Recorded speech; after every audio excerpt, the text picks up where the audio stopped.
Yeah, I'm feeling good.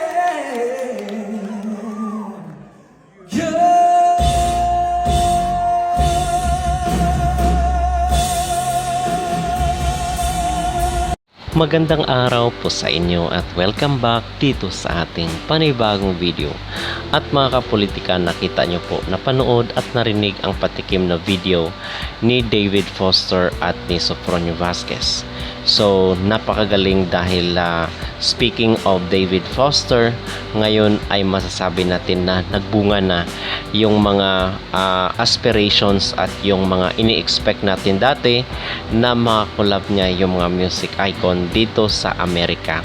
Pero bago ang lahat ay huwag kalimutang mag-like at mag-subscribe na rin kayo para updated kayo sa ating mga latest issue.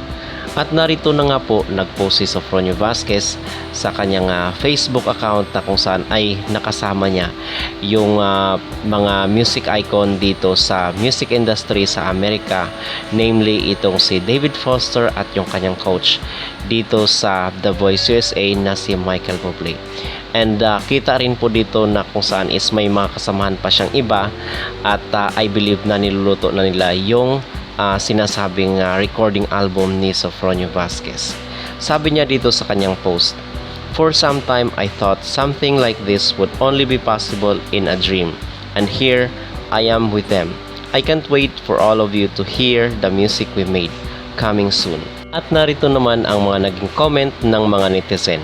"I followed you during your TNT journey. You didn't make it. I was so sad your talent was not recognized. But now OMG, amazing, great people recognize great talents. I am very proud. You are not for the Philippines because you deserve better places." So abangan po natin mga kapolitika yung mga susunod na update at mga susunod na development dito sa mga project na ginagawa ni Sofronio Vasquez, most especially yung kanyang recording album. And kung hindi man pinagbigyan ni Michael Bublé si Sofronio doon sa kanyang mga pag-anyaya sa concert ni Sofronio, ay okay lang po yun at respetuhin po natin ang desisyon ni Michael Bublé. Pero somehow, sometime, tayo ay positibo na mapagbibigyan rin ni Michael Bublé ang mga invitations ni Sofronio Vasquez na mag-perform or mag-appear dito sa kanyang mga live performances. Okay?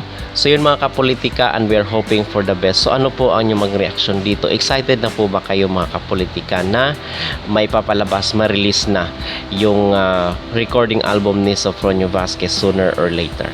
Mag-comment down below at pagkalimutang mag-like at mag-subscribe na rin kayo para updated kayo sa ating mga latest issue.